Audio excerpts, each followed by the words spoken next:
ग्राम संसार कार्यक्रम सुनने वाले सभी बहन भाइयों को राम राम। इस कार्यक्रम के प्रायोजक हैं इंडियन पोटाश लिमिटेड। रिमझिम बौछारों से हरियाली है छाई, लिक्विड नैनो यूरिया से खुशियां है आई।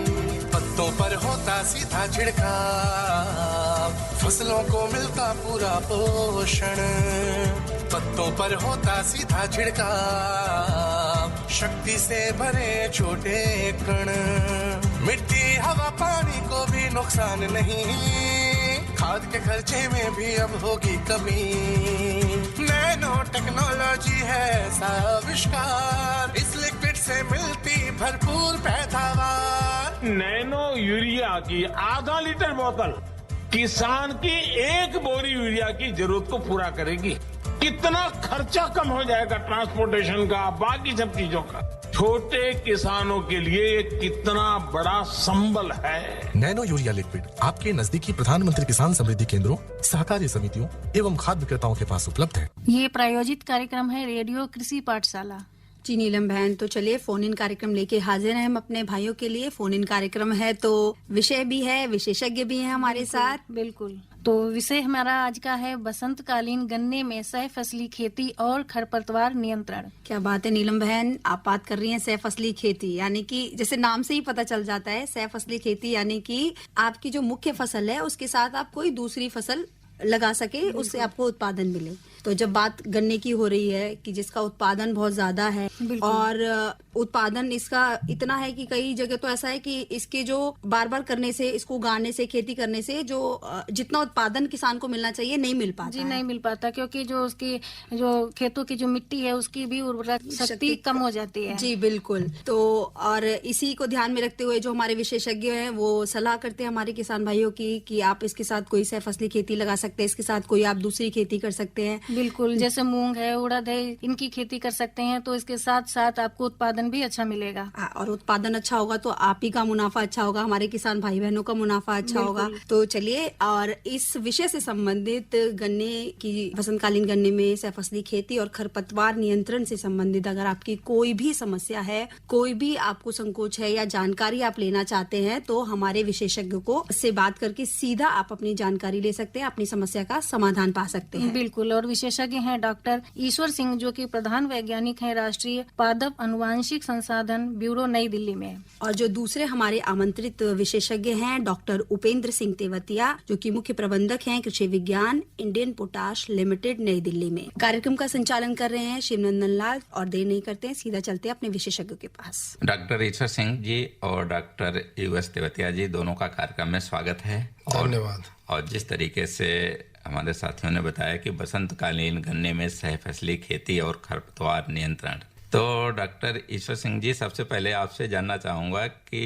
ये सह फसली खेती है क्या? सह फसली खेती हम उसको कहते हैं जब मेन हमारी फसल होती है उसके साथ दूसरी फसल को भी ले सकते हैं। तो क्योंकि आज का विषय है गन्ने की बसंतकालीन बुआई के साथ हम सह फसली खेती कौन सी ले सकते हैं, और मैं आपको बताना चाहूँगा जी कि गन्ने की फसल के साथ हमारी सह फसली खेती हम बड़ी आसानी से ले सकते हैं। बड़ी उपयुक्त फसल है गन्ने की फसल, क्योंकि इसका हम जो बुआई करते हैं उसकी लाइन से लाइन की दूरी भी ज़्यादा होती है और इसका बढ़वार जो प्रारंभिक अवस्था में बहुत धीरे होता है, क्योंकि उसका जमाव ही भी लगभग 30 से 40 दिन में होता है और उसके बाद में भी 90 से 120 दिन तक ये फसल बहुत छोटी होती है। तो इस कारण से हम इसके अंदर सह फसली खेती बड़ी आसानी से कर सकते हैं। और मैं आपको ये कहना चाहूँगा कि सह फसली खेती हमें वही लेनी चाहिए जो कि छोटे अवधि की हो और वो हमें किसानों को सीजन के जल्दी उसको कुछ थोड़े इनकम दे दे, ताकि वो हमारे गन्ने के उत्पादन के लिए वो खर्च कर सकें। क्योंकि गन्ने की फसल जब हम लेते हैं तो वो एक जी डॉक्टर साहब, बिल्कुल डॉक्टर साहब जिस तरीके से आपने बताया, और डॉक्टर तेवतिया जी इसमें कुछ जोड़ना चाहेंगे?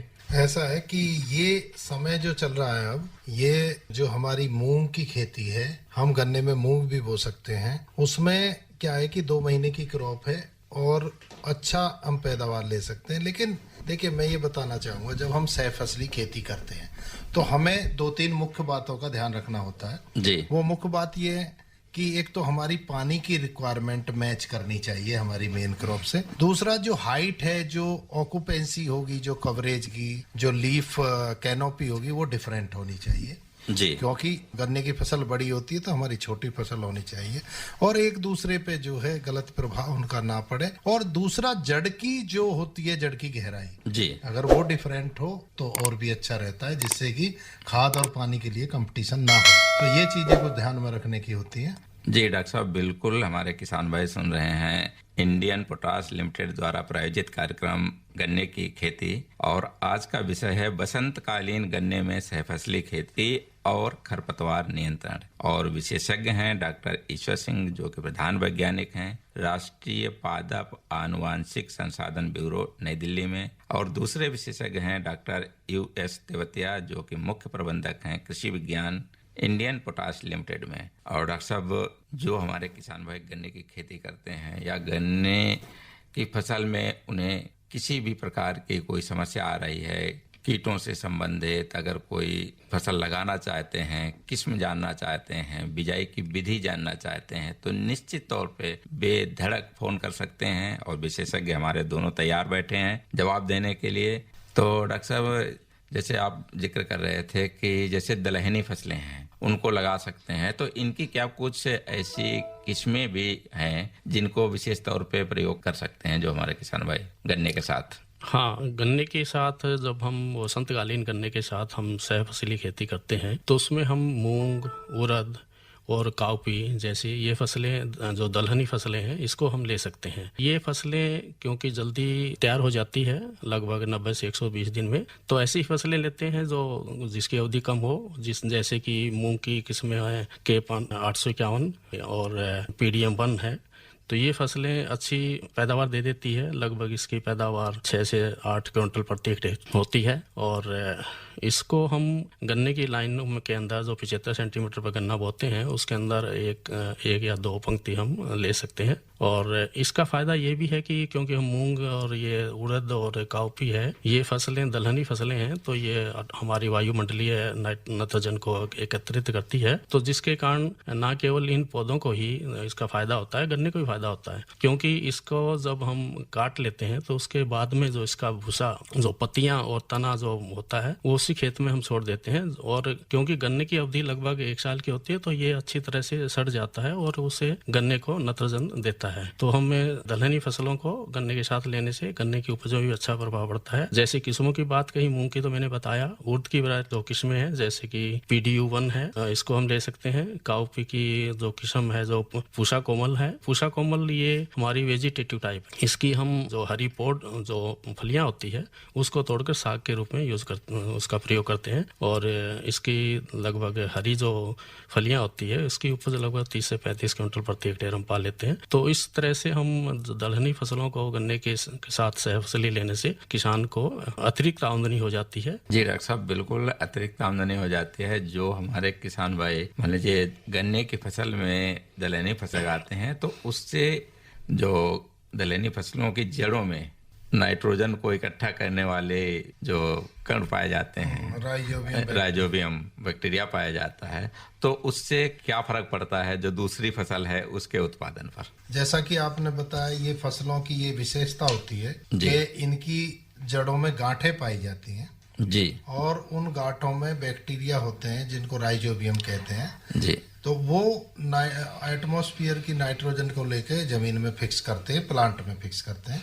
जब ये प्लांट, जैसे हमने फसल ले ली, तो एक तो इनकी पूरी फॉलिएज को मिट्टी में मिला दिया जाता है, और जो वो नाइट्रोजन फिक्स करते हैं वो हमारी दूसरी मेन क्रॉप को मिल जाती है जी। तो ये बहुत अच्छा रहता है उसके लिए। और दूसरा, जब उनको हम मिलाते हैं जी, तो उसकी जो जुताई वगैरह भी हो जाती है और वो उसमें मिल भी जाती है, और वो हरी होती है, इसके लिए ऑर्गेनिक मैटर का काम करती है, जिससे कि खाद का बहुत अच्छा, और मृदा के लिए भी वो हरी खाद बन जाती है, जो कि बहुत फायदेमंद। जी डॉक्टर साहब, बिल्कुल हरी खाद का भी काम करती है। और जो किसान भाइयों ने मान लीजिए बसंतकालीन गन्ने की कुछ बिजाई कर चुके हैं, और कुछ हमारे ऐसे किसान भाई हैं जिन्होंने शरदकालीन गन्ने की बिजाई की थी, तो उसमें इस समय कौन सी ऐसी कृषि क्रियाएं हैं जिनको हमारे किसान भाई कर सकते हैं? ऑटम में जिन्होंने बोया था शरदकालीन में जी, उन्होंने या तो आलू बोया होगा या सरसों बोई होगी सरसों भी अब हार्वेस्टिंग के उस पे पहुंच चुकी है स्टेज पे, और आलू खोदा जा चुका है। तो इस समय जो है उनकी निराई गुड़ाई करके जो शरदकालीन है उसको थोड़ा सा खाद वगैरह अच्छा दें, क्योंकि उसको जो अभी कैनोपी जो धूप वगैरह भी कम मिली होगी, तो उसको खाद पानी और सिंचाई का अच्छी तरह ध्यान रखें। और पूरी तरह से जो टिलरिंग कल्ले निकलते हैं जी, तो उसके लिए बैलेंस फर्टिलाइजर की एप्लीकेशन करें और कीड़ों का ध्यान रखें कि उनको वॉच करें कहीं कीड़े तो नहीं लग रहे। इस समय अर्ली शूट बोरर भी आया हुआ है, रूट बोरर के भी शिकायतें मिल रही हैं जी। तो इनका किसान क्लोजली वॉच करे जी और ध्यान से देख के उसका उपचार करे। और पत्तियों पे अगर पीला दिखाई दे रहा है तो उसका, अगर पुरानी पत्ती पीली पड़ रही है तो नाइट्रोजन की कमी से होता है वो, और अगर नई पत्ती ऊपर से पीली पड़ी है तो वो सल्फर की कमी होती है। तो माइक्रो न्यूट्रिएंट का भी ध्यान रखें। और अगर किसान भाइयों ने यानी ऊपर से पीली पड़ी मतलब वो नई पत्तियां, अच्छा नई पत्तियां जो निकल रही हैं, जो नई पत्ती निकल रही हैं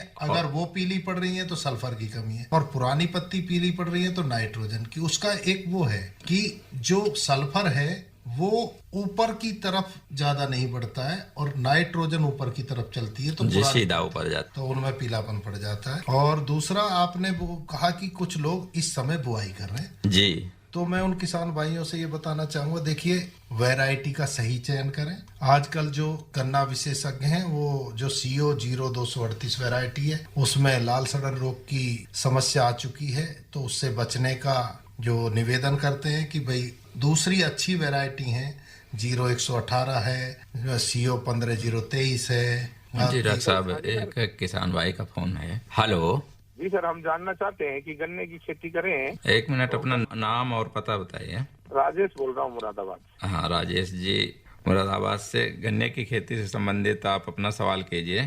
जी, गन्ने की खेती में जी जो खरपतवार होती है उसको नियंत्रण के लिए कुछ बताइए, और दूसरा ऐसी कौन सी फसल उसके साथ में लगाएं ताकि वो दूसरी फसल का भी हम लाभ लें। जी डॉक्टर साहब। हाँ, गन्ने की खेती में अगर आपने दूसरी सह फसली खेती नहीं ली है तो उस अवस्था में आपको इसमें खरपतवार नियंत्रण के लिए आप एट्राजिन का प्रयोग कर सकते हैं। एट्राजिन को 2 किलो एट्राजिन प्रति हेक्टेयर के रूप में आप डालेंगे, और एट्राजिन जब हम छिड़काव करेंगे उस समय मिट्टी में नमी की अवस्था अच्छी होनी चाहिए, और ये आपका प्री इमरजेंस जो कि घास निकलने से पहले ही उसको डाल देते हैं ताकि घास उसमें निकले नहीं, और अगर थोड़ा बहुत घास निकल गया है तब भी आप उसको डाल सकते हैं। और उसके फिर आप 40-50 दिन के बाद में आप 2,4-D डाल सकते हैं, 1 किलो 2,4-D प्रति हेक्टेयर के रूप में, जो कि आपके जो चौड़ी पत्ती वाले जो खरपतवार है उनका ये नियंत्रण करेगा। और आपने दूसरा क्वेश्चन क्या था? उन्होंने कहा कि गन्ने के साथ कौन से फसलों की सह फसली खेती कर सकते हैं। हाँ, गन्ने जो कि अभी वसंतकालीन गन्ने की बात चल रही है तो इसके अंदर हम खाद्यान्न फसलें भी ले सकते हैं, सब्जी वाली फसलें भी ले सकते हैं, और कुछ दलहनी फसलें भी ले सकते हैं। दलहनी फसलें जैसे कि मैंने बताया कि मूंग, उड़द और लोबिया ले सकते हैं, और खाद्यान्न फसलों में हम इसमें मक्का ले सकते हैं, जो कि जैसे कि स्वीट कॉर्न आपने सुना होगा, और बेबी कॉर्न वगैरह। तो स्वीट कॉर्न लेने से आपको अच्छी इसमें वो मिल जाती है, क्योंकि उसके जो बूटे होते हैं काफी हैवी बड़े होते हैं और उसके बाजार में का अच्छा मूल्य मिलता है। और जो सब्जी वाली फसलें हैं उसके अंदर आप जैसे मिर्ची ले सकते हैं, भिंडी ले सकते हैं, खीरा ले सकते हैं, ककड़ी ले सकते हैं, करेला ले सकते हैं, लौकी ले सकते हैं। ये आप वसंतकालीन फसलों के साथ, वसंतकालीन गन्ने के साथ आप सह फसली ले सकते हैं। डॉक्टर साहब, जैसे आपने कहा कि इसके साथ जो मक्का की जो स्वीट कॉर्न की ले सकते हैं, लेकिन मक्का तो काफी ऊंचाई तक बढ़ती है। हाँ, ऊंचाई तक बढ़ती है, परंतु इसको हम जो 75 सेंटीमीटर की स्पेसिंग जो लेते हैं गन्ने की, उसके अंदर एक लाइन हम मक्के की ले सकते हैं फरवरी में, और ये आपका जून तक हार्वेस्ट हो जाती है। तो हाँ, ये कुछ फसलें हैं जो सीरियल की जैसे मक्का है, तो थोड़ा प्रभाव गन्ने की उपज पे पड़ता है, परंतु उसकी जो आमदनी जो हमें मिलती है मक्के से भी वो काफी ज्यादा होती है, जो कि आपको नेट आपको रिटर्न बेनिफिट ज्यादा होता है किसान को। जी डॉक्टर साहब जी, इसमें मक्का में भी एक वैरायटी है बेबी कॉर्न जी, वो जो कि ज्यादा नहीं बढ़ती है और बहुत जल्दी से उसका जो भुट्टा है वो तोड़ लिया जाता है। और 2 महीने में आप हार्वेस्ट कर सकते हैं फसल, तो वो बहुत अच्छा रह सकता है और बाकी को चारे के रूप में यूज कर सकते हैं। जी डॉक्टर साहब बिल्कुल। और आप बता रहे थे कि जो गन्ने की खेती में सल्फर और नाइट्रोजन की कमी से जो कुछ उसमें पीलापन आ जाता है, तो उसके लिए किसान भाई उसको किस तरीके से दूर करें? देखिए, आपने पूछा था कि जो शरदकालीन गन्ना बोया हुआ जी जी, और जब हम दूसरी सह फसली उसमें से काट लेते हैं जी, तो उसमें कुछ पत्तियों में पीलापन दिखाई देता है। वो 2 मैंने बात बताई, ये तो सल्फर और या आप नाइट्रोजन। देखिए, उसमें जिंक सल्फेट या तो हम 15 किलो प्रति एकड़ की दर से बुआई के समय ही डाल दें जी, या अगर उस समय खड़ी फसल में हम जिंक की कमी दिखाई दे रही है तो जिंक सल्फेट आधी किलो लें और प्लस 1 किलो यूरिया का घोल बनाकर 15 दिन के अंतराल पे 2 छिड़काव करें। डॉक्टर साहब एक फोन लेते हैं। हेलो डॉक्टर साहब नमस्कार, मैं ये पूछना चाह रहा था। जी नमस्कार जी। इस सीजन में गन्ने की कौन कौन सी किस्में लगा सकते हैं और उसमें प्योद में दूरी कितनी रखनी है एक गन्ने से दूसरे गन्ने के? यानी लाइन से लाइन की दूरी। पौधे से पौधा भी पूछ रहे हैं जी। तो नाम क्या है आपका? नाम मेरा रमेश कुमार है और मैं बोल रहा हूँ जज्जर से। जी जज्जर से। रमेश कुमार जी, आप देखिए वैरायटी का आप पूछ रहे हैं। अभी करनाल से भी एक बहुत अच्छी वैरायटी निकली है जो CO 15-023 और वहीं की एक वैरायटी है पुरानी CO 0118 और कुछ इधर की जो लखनऊ से IISR से निकली है वो एक COLK 14201 और एक जो शाहजहांपुर से निकली है COS 13235 और अभी जो जल्दी निकली हैं, हालांकि उनका बीज नहीं आपको मिल पाएगा अभी, तो इन वैरायटीज में आपको जिसका भी बीज मिले आप बेधड़क बोइए और CO 0238 को आप अगर उससे थोड़ा सा बचें क्योंकि उसमें लाल सड़न रोग है तो बहुत अच्छा होगा। अब आपका दूसरा प्रश्न है कि कितना लाइन से लाइन की दूरी। देखो, मैं कहूंगा अपने अनुभव के आधार पे कि आपकी जमीन कैसी है, अच्छी जमीन है या एवरेज है, औसत है?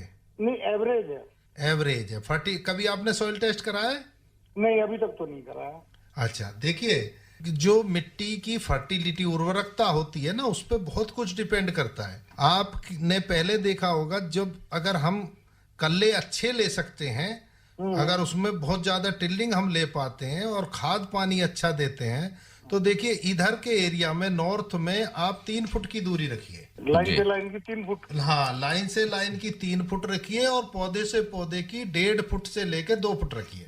1.5 ठीक। और ये ध्यान रखिए इसमें कि आप अच्छी टिलरिंग यानी ब्यांत अच्छा ले पाए इसमें। तो डॉक्टर साहब उसका आपको पूरा ध्यान, जैसे पौधे से पौधे की आप बता रहे हैं कि जो गन्ने के तो टुकड़े बोए जाते हैं, तो मतलब आंख से आंख की दूरी, इतनी दूरी? देखिए, आंख से आंख की दूरी, अब आप किसान भाई आप पौध लगाते हैं गन्ने की या पेंडे बोएंगे? कि आजकल जो वैज्ञानिक लोग कह रहे हैं वो कहते हैं कि सिंगल बड़ बोना चाहिए। जी, सिंगल बड़ का मतलब 1 आंख बोइए जी।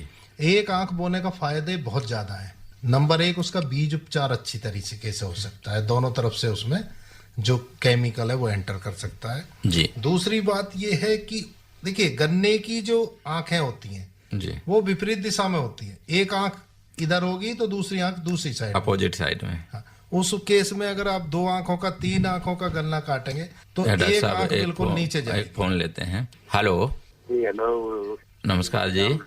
मैं जिला मुजफ्फरनगर से हूँ, चाड़ी गाँव पड़े, मेरा धर्मपाल नाम है। धर्मपाल जी, क्या सवाल है आपका धर्मपाल जी?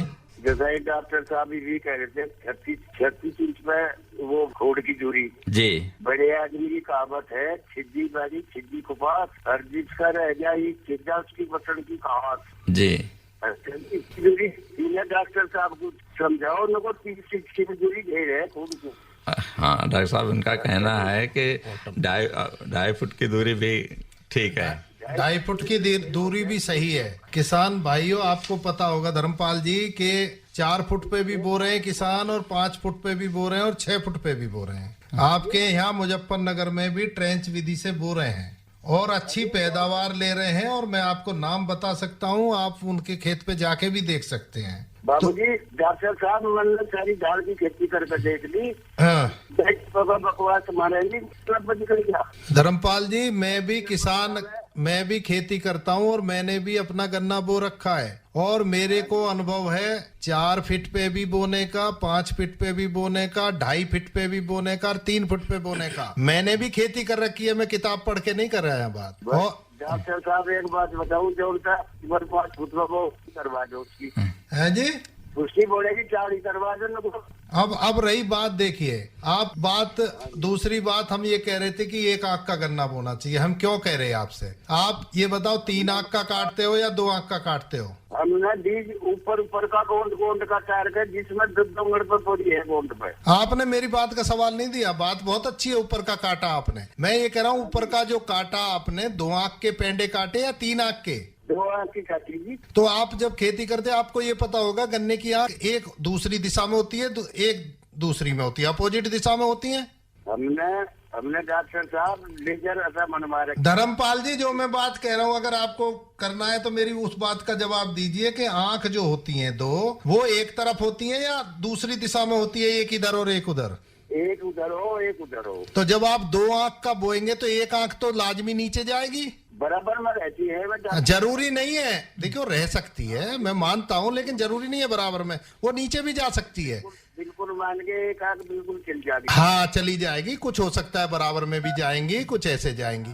तो देखिए हम ये कहते हैं कि अगर आप 1 आंख का काटेंगे और हर एक आंख को ऊपर करके डालेंगे तो अंकुरण अच्छा होगा।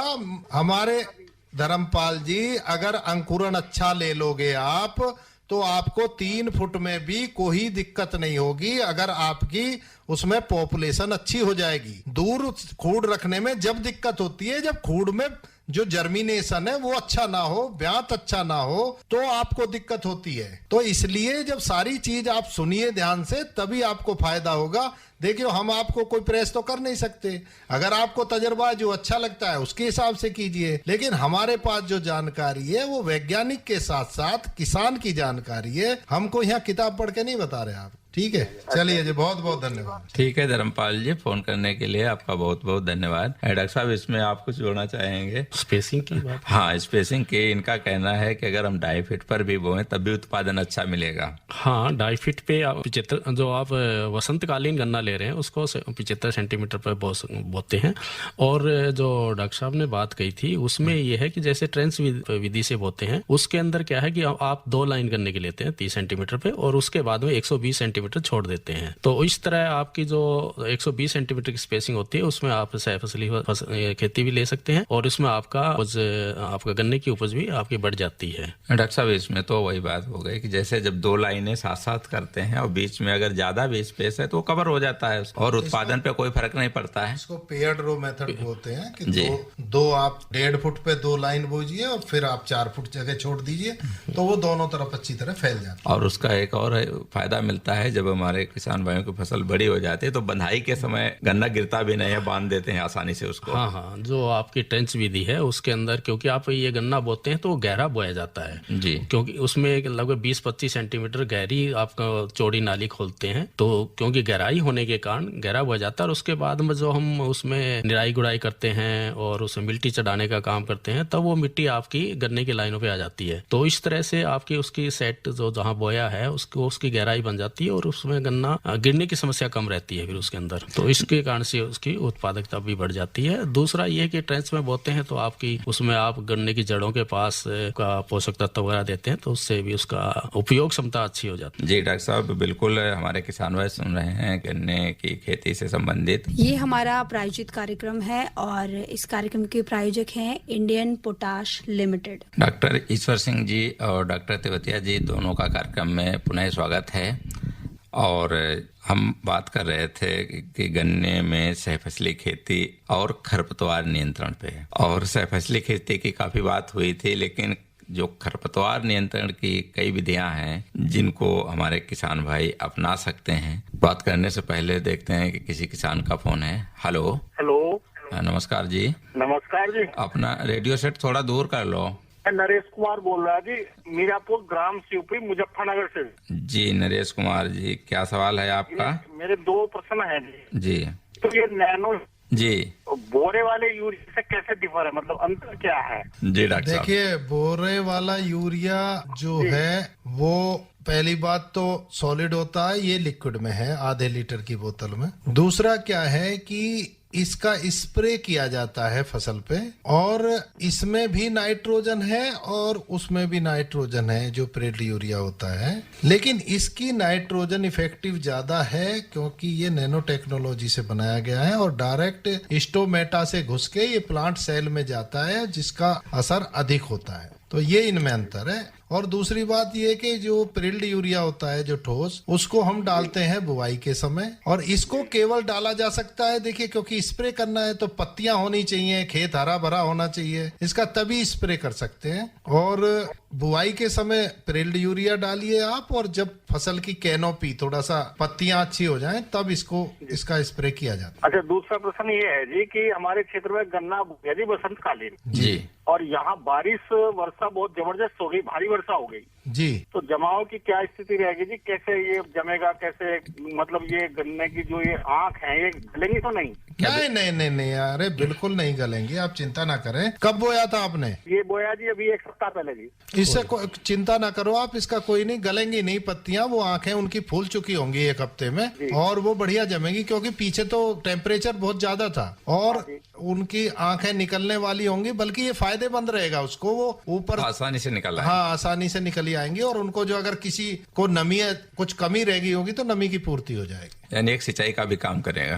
अच्छा रहेगा, आप चिंता ना करें। बिल्कुल, लेकिन ध्यान रखें कि अगर उसके ऊपर कोई परत आ गई हो तो उसकी तोड़ाई जरूर कर दें। हाँ, या उसमें एक सिंचाई भी बाद में अगर बहुत पपड़ी बन जाए ना तो एक और हल्की सी सिंचाई कर देना, गन्ने का वो गलता नहीं है पानी में। ठीक है, फोन करने के लिए आपका बहुत बहुत धन्यवाद नरेश कुमार जी। एक और किसान भाई का फोन लेते हैं। हेलो।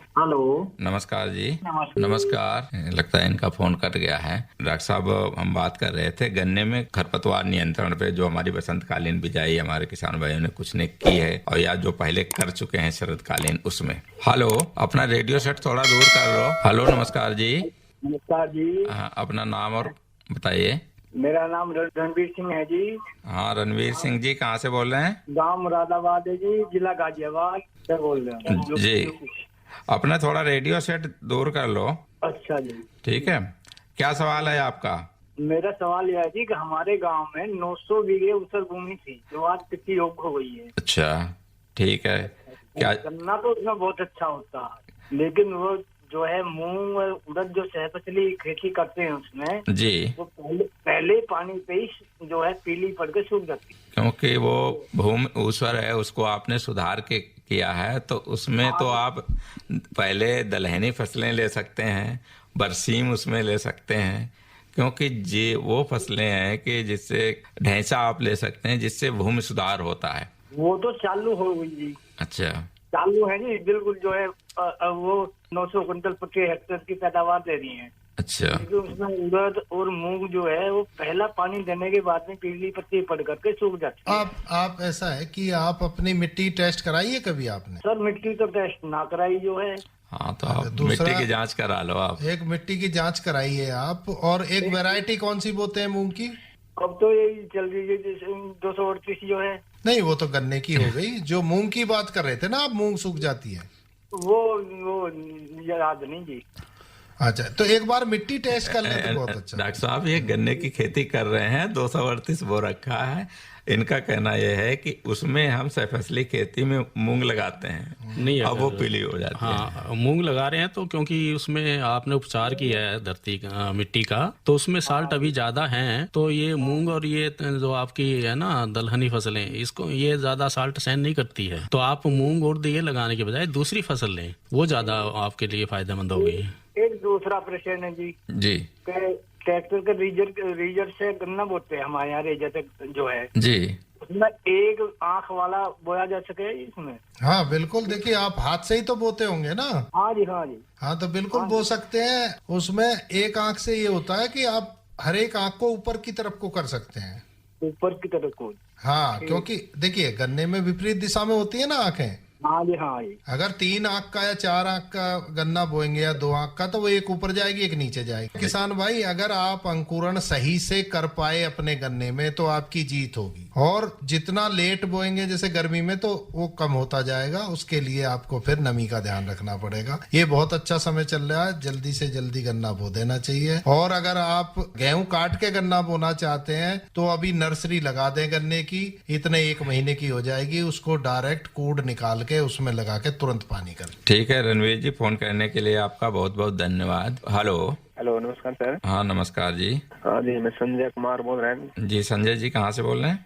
गाँव गाटड़ी, तहसील असम, जिला करनाल, हरियाणा से। क्या सवाल है आपका संजय जी?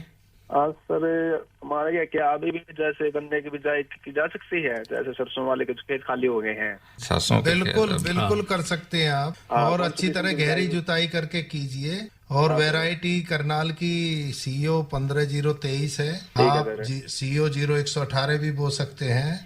बहुत अच्छी वैरायटी है। और अच्छी गहरी जुताई कीजिए, क्योंकि गन्ने की जड़ें गहरी जाती हैं। और ये बहुत अच्छा समय चल रहा है। अच्छी नमी होनी चाहिए बोने के समय में, और आप कर सकते हैं। कोई बीज उपचार वगैरह कोई और क्या? हाँ, बीज उपचार बिल्कुल कीजिए। बीज उपचार देखिए, 1 फंजीसाइड और 1 इंसेक्टिसाइड, उनको 2 ml प्रति लीटर के हिसाब से फंजीसाइड और उनको अलग अलग मिला लीजिए। मतलब मेरा कहने का है कि 2 ml प्रति लीटर फंजीसाइड और 2 ml प्रति लीटर इंसेक्ट। फंजीसाइड में ले लीजिए थायोफेनेट मिथाइल, और इंसेक्टिसाइड में ले लीजिए इमिडाक्लोप्रिड। उसमें आप उसको आधा घंटे 1 आंख के टुकड़े काट के उनको उपचारित करें और खेत में बोएं, तो आपको अच्छी वो मिलेगी पहले। और इसमें आप फंजीसाइड से पहले उपचार करें और इंसेक्टिसाइड से बाद में करें। अच्छा, फंजीसाइड का पहले करें, उसका बाद में? हाँ, इसमें एक होता है फार्मूला FIR, फंजीसाइड, इंसेक्टिसाइड। और कुछ फसलों में जैसे कि हम राइजोबियम वगैरह का जो कल्चर देते हैं ना, तो उसके बाद राइजोबियम का चाहे तो वो हो सकता है, और हो तो कब किस टाइम करे सर? नहीं, गन्ने में राइजोबियम की जरूरत नहीं होती है।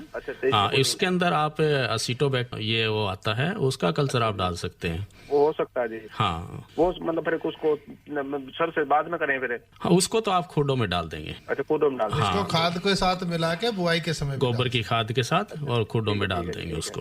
ठीक है संजय जी, फोन करने के लिए आपका बहुत बहुत धन्यवाद।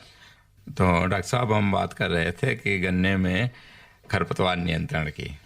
तो इस समय हमारे किसान भाई गन्ने में कौन कौन से खरपतवार आते हैं जिनको नियंत्रण कर सकते हैं? हेलो। हाँ नमस्कार। नमस्कार जी। हम अवध बिहारी बोल रहे हैं, ग्राम चक चपकी, पोस्ट चपकी, जिला सोनभद्र से। जी अवध बिहारी जी, सवाल कीजिए अपना। आज हमारा टॉपिक है बसंतकालीन गन्ने में सहफसली खेती और खरपतवार नियंत्रण। जो बसंतकालीन गन्ने की फसल होती है, इसमें सबसे बेहतर सहफसली के रूप में क्या उगाया जा सकता है गन्ने में? हाँ, ये गन्ने में सहफसली खेती आप देखेंगे कि आपके जो बाजार भाव आपको किस फसल में ज्यादा अच्छा मिल सकता है, आप उसी के अनुसार उसका चयन करेंगे। बसंतकालीन है गन्ना, उसके अंदर आप दलहनी फसल भी ले सकते हैं, इसमें सब्जी वाली फसल भी ले सकते हैं। सब्जी वाली फसलों में जैसे कि उसको आपको ज्यादा इनकम मिल सकती है, जैसे भिंडी है। अभी आप भिंडी लगा देंगे तो ये आपके 80-90 दिनों में आपको अच्छी उपज दे देगी, लगभग 8 से 10 टन प्रति हेक्टेयर उपज दे देगी। और ऐसे खीरा है, ककड़ी है, इसमें आपको अच्छी आमदनी हो सकती है। खीरा भी आपको 40-50 टन प्रति हेक्टेयर उपज दे देता है। ककड़ी है वो भी 20-25 टन प्रति हेक्टेयर उपज दे देगी। तो ये फसलें हैं सब्जी वाली जो कि आपको अच्छी उपज दे देंगी। साग लगाया जा सकता है क्या? हाँ, हेलो। हाँ, जो चौलाई वगैरह के साग होते हैं, ये क्या इसमें बढ़िया हो सकता है? देखो, गन्ना ऐसी फसल है जो कि इसमें पंक्ति से पंक्ति की दूरी ज्यादा होती है। तो ये जो हमारा जो स्थान, जो जगह हमारी जो हमें उपलब्ध है बीच में जो रह जाती है, उसमें आप फसल ले सकते हैं। इस सीजन की कोई भी चौलाई भी ले सकते हैं, उसको काट कर फिर जल्दी आप बाजार में, अगर उसका भाव आपको ज्यादा मिलता है तो आप वो भी ले सकते हैं। नहीं, ज्यादा जो मिलता है जल्दी होती है ये बात। हाँ, ये भी आपकी जल्दी हो जाएगी, क्योंकि इसमें फसल ना आपका 90 से 120 दिन में आपकी फसल कट जानी चाहिए। उससे क्या कि गन्ने के ऊपर विपरीत प्रभाव नहीं पड़ता। ठीक है अवध जी, फोन करने के लिए आपका बहुत बहुत धन्यवाद। किसान भाई सुन रहे हैं फोन इन कार्यक्रम बसंतकालीन गन्ने में सहफसली खेती और खरपतवार नियंत्रण, और विशेषज्ञ हैं डॉक्टर ईश्वर सिंह और दूसरे विशेषज्ञ हैं डॉक्टर US तेवतिया, दोनों किसानों के सवाल जो भी आते हैं उनके जवाब देने के लिए बैठे हुए हैं। और जो हमारे किसान भाई फोन करके गन्ने की फसल से संबंधित अगर उनका कोई भी सवाल है तो निश्चित तौर पे पूछ सकते हैं। तो डॉक्टर साहब, एक किसान भाई का फोन लगता है आ गया है। हेलो, नमस्कार जी। नमस्कार जी। हमने गन्ना बो रखा है, 7 तारीख में बोया था। क्या नाम है आपका? सुरेश पाल सिंह, बड़ौद बागपत से बोल रहा हूँ। जी सुरेश पाल जी, गन्ना आपने कब बो रखा है? 7 मार्च को। 7 मार्च को, 2 हफ्ते जी 2 हफ्ते हो गए उसको। पलेवा करके बोया था, उसमें जो है खरपतवार पतले पतले वो जम गए, उनके लिए क्या करूं? जी डॉक्टर साहब। अच्छा, इसमें हाँ, खरपतवार आपने पहले तो उसका उपचार नहीं किया होगा, दवा नहीं डाली हुई कोई गन्ना बोने के बाद में? जी नहीं, दवा नहीं। हाँ, अगर उसमें नहीं डाली तो आपसे सबसे अच्छा तरीका ये है कि आप उसमें अच्छी गुड़ाई करें। गुड़ाई करने से खरपतवार का नियंत्रण हो जाएगा। और अगर खरपतवार अभी निकले ही हैं, बिल्कुल छोटे हैं, तो उसमें आप रसायन का प्रयोग करना चाहते हैं तो एट्राजिन आप उसमें डाल सकते हैं, अगर अभी निकले ही है तो। अगर ज्यादा बड़े हो जाते हैं तो उसमें एट्राजिन का प्रभाव ज्यादा नहीं रहता है, क्योंकि खरपतवार नियंत्रण का एक सबसे अच्छा तरीका हमें उसमें गुड़ाई करके करना होता है। अगर हमारे 2 इंच लंबे होगा जी, 2 इंच लंबे। अच्छा, हाँ, तो 2 इंच बड़े हो गए तो आप एट्राजिन डाल सकते हैं। एट्राजिन, हाँ। मात्रा कितनी? मात्रा कितनी? 2 किलो प्रति हेक्टेयर की दर से 2 kg प्रति हेक्टेयर। हाँ, उसमें आपको 800 से 1000 लीटर पानी में आपको उसमें घोल कर उसमें डाल सकते हैं अभी एट्राजिन। और उस समय एट्राजिन डालने से, हाँ, एट्राजिन आपका पाउडर है। और इसको आप जब डालते हैं तो उसमें आपने ये ना नमी अच्छी होनी चाहिए मिट्टी में भी, आगे जो जमाव होगा आगे नहीं निकल पाएंगे। और चौड़ी पत्ती वाले हैं तो उसमें आप 240 डाल देंगे। चौड़ी पत्ती वाले में तो पतले पतले हैं सब। पतले पतले तो फिर आपके कहीं मोथा तो नहीं है? हाँ, मोथार वो पेदेसी जो जम है वही है। हाँ, तो उनको आप गुड़ाई करके ही आपको उसको निकालना होगा, उस पर दवाई का असर कम होता है। और वैसे अभी कुछ नई दवा आई है, उसका कुछ जो मिथाइल सल्फुरान, उसका थोड़ा, हाँ, मेट्रिब्यूजिन भी थोड़ा काम करता है, तो दोनों को मिलाकर आपको करना होता है। हेलो सल्फुरान मिथाइल है उसका नाम, हेलो सल्फुरान मिथाइल और मेट्रिब्यूजिन दोनों को मिला के डालेंगे तो उसमें आप जो मोथा है उसका कुछ हद तक नियंत्रण हो जाता है। परंतु मोथा ऐसा है कि इसका थोड़ा नियंत्रण होना जरा मुश्किल ही होता है, तो उसको आप मैनुअली आप गुड़ाई करके उसमें आपको निकालते रहेंगे, ज्यादा अच्छा रहेगा। डॉक्टर साहब, हम तो किसान भाइयों को कहेंगे कि अगर गन्ने की खेती कर रहे हैं तो उसमें सह फसली अवश्य करें, जिससे एक तो उनके पानी का प्रयोग, निकाई गुड़ाई करते हैं, उसका भी आपको फायदा मिलेगा, खरपतवार भी उसमें कम आते हैं। तो सुरेश जी, फोन करने के लिए आपका बहुत बहुत धन्यवाद। तो डॉक्टर साहब तिब्बतिया जी, आप क्या बताना चाहेंगे हमारे किसान भाइयों को? देखिए, हम सह फसली की बात तो कर रहे हैं, लेकिन किसान भाई ये जरूर ध्यान रखें जी, जब हम डबल फसल लेना चाहते हैं तो फर्टिलाइजर की भी जरूरत डबल ही होगी। बिल्कुल, इसीलिए तो मैं आपसे सवाल पूछ रहा हूँ कि आप कहना क्या चाह रहे हैं। कहना मैं ये चाह रहा हूँ कि गन्ने की जो रिकमेंडेशन है उसके साथ साथ जो हमारी सह फसली फसल बो रहे हैं उसकी जो उर्वरक की सिफारिश है उतना भी खाद हमें उसको देना पड़ेगा। जी डॉक्टर साहब, बिल्कुल खाद देंगे, लेकिन एक हमारे किसान भाई का फोन लेते हैं। हेलो जी सर, राम राम, नमस्कार। नमस्कार जी।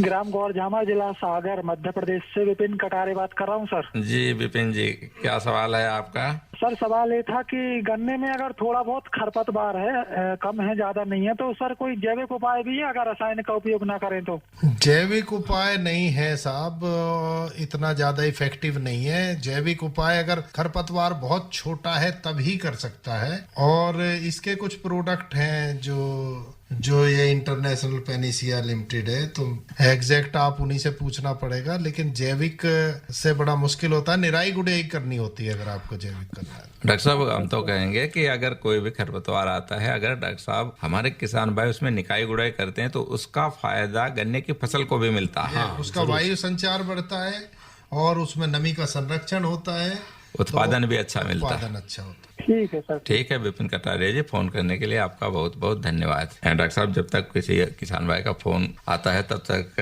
आप बता रहे थे कि अगर गन्ने के साथ कोई सह फसली ली है, यानी जगह थोड़ी है, उसमें 2 लोग हैं, तो उनके लिए अलग से भी आपको खाने की, पानी की व्यवस्था करनी पड़ेगी। बिल्कुल, उनको बराबर देना पड़ेगा। और ये भी ध्यान रखना है, देखिए गन्ने की फसल तो हार्ड क्रॉप है जी, वो थोड़ा सहन भी कर लेते, और जिस समय कह रहे हैं कि दलहनी फसलें बोए, दलहनी फसलें इतनी ज्यादा सहन नहीं कर पाती, तो पानी वगैरह का भी ध्यान रखना चाहिए। हेलो, पानी ना। हेलो, राम राम जी। हाँ राम राम जी, कौन भाई बोल रहे हैं? राजेंद्र बोल रहा है श्रीनंदन जी, डॉक्टर साहब को भी राम राम। जी राम राम। कहाँ से बोल रहे हैं आप? हिसार से। जी जी जी, हाँ सवाल करिए आप अपना। साहब जानना था कौन सा गमले में भी घर शौक के तौर पे कोई ऐसा मतलब गन्ने का पौधा लग सकता है जो हम शौक के तौर पे लगा ले, कितना बाई कितने गमला आना चाहिए, ये जानना था। और डॉक्टर साहब से ये जानना था जूस का कोई विशेष गन्ना होता है क्या, ये भी थोड़ा सा किसान भाई जानना था। ठीक है राजेंद्र जी। देखिए आपके बराबर में ही करनाल में जूस के लिए बहुत अच्छा गन्ना है, CO 15023, बहुत मुलायम गन्ना है। और आप लगाइए गमले में 2 फुट बाई 2 फुट का एक लीजिए, एक गमला अच्छी तरह गहरा, ऊंचाई लीजिए 1 मीटर की, और उसमें लगाइए तो आपको गन्ना मिलेगा उसमें भी। और नीचे से जल निकास के लिए एक छेद गमले में होना चाहिए, जिससे उसका ये अगर ज्यादा अच्छी तरह से उसमें खाद मिट्टी भर के और उसको भरिए, और जैसे बोते हैं गन्ना बोइए, उसमें बिल्कुल गन्ना पैदा हो। जी डॉक्टर साहब बिल्कुल। डॉक्टर ईश्वर सिंह जी, डॉक्टर उपेंद्र सिंह तेवतिया जी दोनों कार्यक्रम में आए और किसान भाइयों के सवालों के जवाब दिए, और बसंतकालीन गन्ने की सहफसली खेती और खरपतवार नियंत्रण पे आज चर्चा में शामिल हुए। आप दोनों का बहुत बहुत धन्यवाद। आपका भी बहुत धन्यवाद।